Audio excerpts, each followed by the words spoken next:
have put into the chat the Thoughtexchange results from last time. So if you would go ahead and pull those up, these are going to be, we're doing some foreshadowing work for the framework work we'll be doing shortly. We're going to be focusing today on this notion of the assessment component of this instructional system we're designing.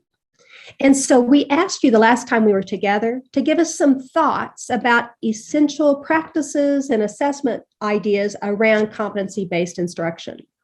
And from your work, we were able to pull up some key themes. So I'm going to share my screen, but I also want you to take a look at these themes on your own as well with the document that we have. And let's see if we can begin to unpack some of the ideas that we need to consider when we look at our framework. So you should have a document that looks like this. I'm going to click on the themes. And when we take a look at the themes, it's very interesting how they very much align with the elements of the framework we're going to begin to develop. And the two that I want you to really focus in on today are the one related to assessment. There's 20 thoughts related to assessment, and there's also 6 thoughts related to measuring growth. And so I think there's some really important ideas that we need to make sure that we've got our arms wrapped around and thinking about as we go into our design work.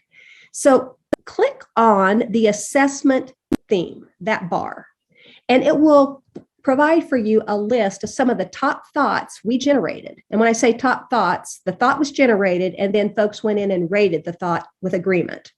And so we have several thoughts around assessment that are 4.0 or above. So I want to give you just a little bit of time to read through those. And here's what I want you to think about when you're reading those. What are some key words that continue to bubble up in the thoughts that you all shared with colleagues around assessment? So take just a moment, maybe jot down to the side some of the key words that bubble up as you read through these thoughts.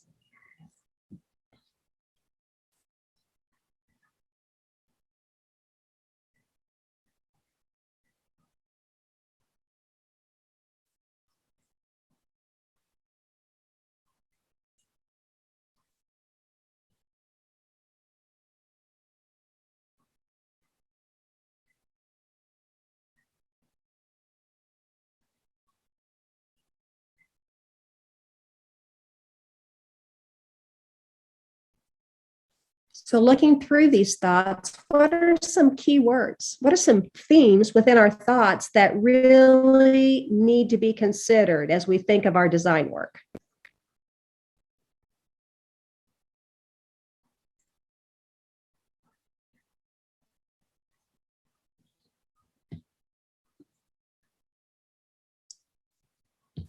Pam, I think that one of the main things I keep saying is that it has to be timely and it has to have a growth mindset. Thanks, Susan. And when we look in the chat, we see those very points, don't we? I see the words growth, flexibility, timely, dynamic. Andrew, talk about that. What was your thinking when you saw the word dynamic? What do you think that means?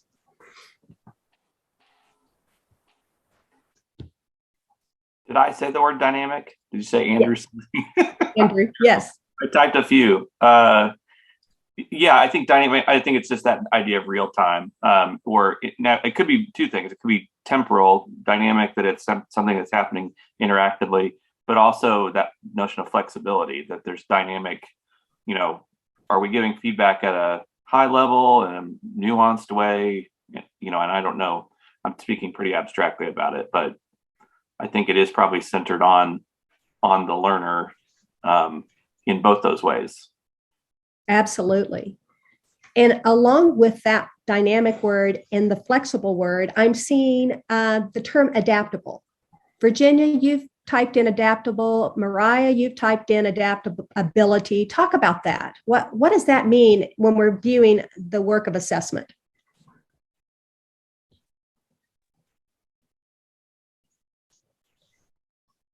Virginia, would you like to speak to your? Yeah, I was going to say, I think that it just means that there needs to be that I think adaptable and flexible go together, in that there needs to be that ability to, again, meet the students where they are, and what works for one student may not work for another. And so that adaptability to know, what the best approach is for assessing individual students based on where they're at. Thank you, Virginia. And Sean, I really think your point is one that we need to talk about as well. Can you talk a bit about what your intention was around results to plan instructional practices? Talk about that connection.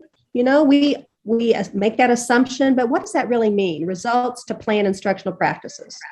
Well, you talk about how we utilize our formative assessments on the daily, and how we can utilize some of the assessments that we give locally in a more time-bound way to actually see where the gaps are and to plan the instruction, and really to plan some reteaching if we need to.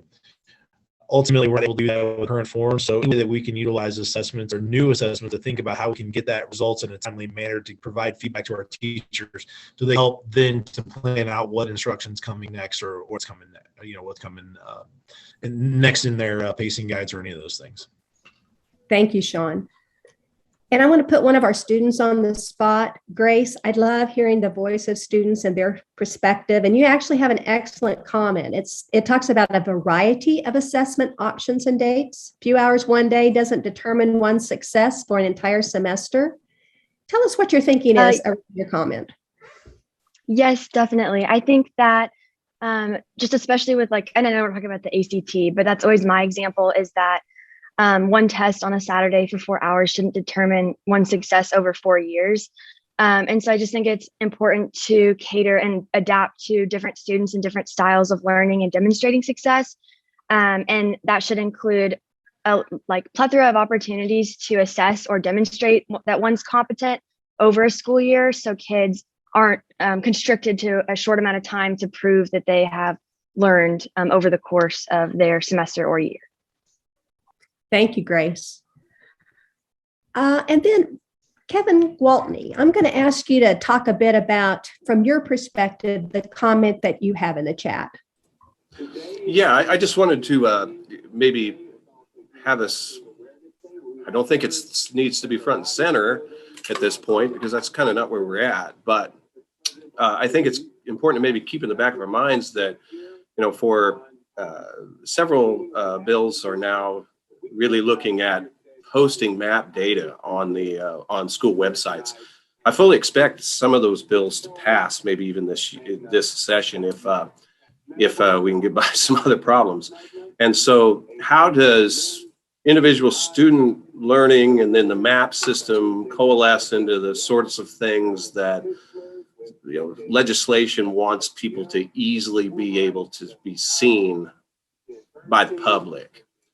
And so while this group is going forward a step or two, in some ways, we're sort of going in another direction in terms of just one measurement about school effectiveness.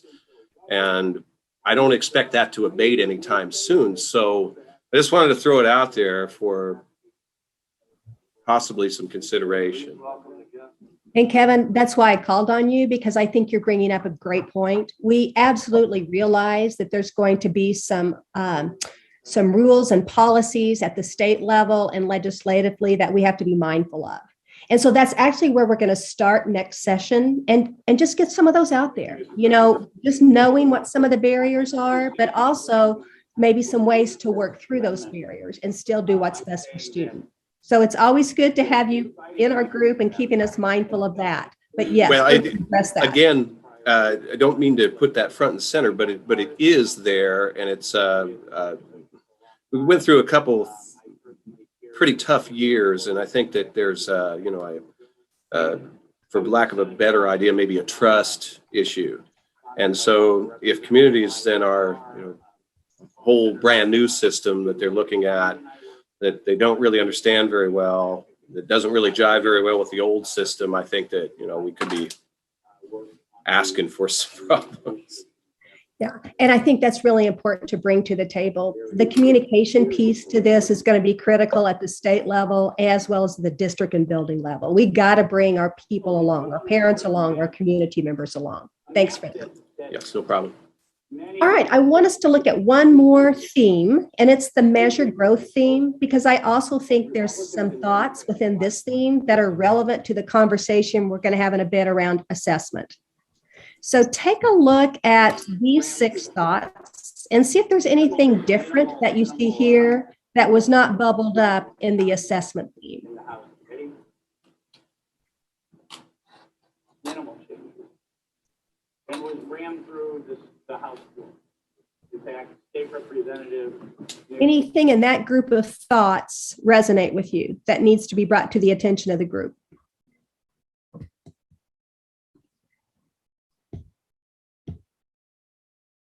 Ryan Rump, you want to talk about your comment, measuring growth comprehensively? Yes, I noticed the comment that it doesn't assess student or the entire student. And, you know, I work with a school that's entirely full of English learners and kids that have just arrived to the United States. Most of them are very brilliant kids, had great education. You wouldn't know that by looking at their test scores. So that test isn't really accessible to them. And then they do take an English test every year that generally doesn't show up on any kind of accountability system. So their growth in the English language, and you know, outside of that, I can think of all the other kids who may not perform well in reading or math, but are fantastic artists, or that's just one example. So I think it just needs to be a little bit more comprehensive as far as how we measure growth. Well, and I think David Smith is really building on your comment. David, talk about this notion of disempowering students when we don't focus on growth. Talk about that. Well, I think there are so many young people who may be behind more than maybe a grade level if you're talking proficiency only, and their ability to reach that bar, you know, they may feel disempowered, like they can't get there, so why try? But when we celebrate growth and have a focus on growth, then we get every single student engaged and give them a capacity to set goals. So I think it's pretty important. Thank you, David. I want to share one more element of the thought exchange, and then we're going to actually transition to start thinking about what this planning work is going to look like. So I want to take you to one more screen. And the reason I want to share this is to remind you in thought exchange, if we have differing opinions, we can see that at the level that items are thought of as differently, which I think is powerful, but also it identifies for us some of those elements that we strongly agree on. And so I want to look at this measure growth element because there is some really high agreement. So the thought was down and rated at a 4.0 or above. This notion of assessments providing immediate feedback. I saw lots of you indicate that in the chat. And I think there's a lot of agreement in this group, as well as the John Hattie piece, that immediate feedback is important. Additionally, you'll see the second one, accreditation and assessment systems should be designed from the student up, which very much aligns with the graphic that Dr. Fulton shared with you earlier. And then the idea that assessment drives instruction. This group really has strong agreement around that piece, which is really that connection back to formative assessment, which I think will be very foundational as we're thinking about designing the framework in just a bit of time.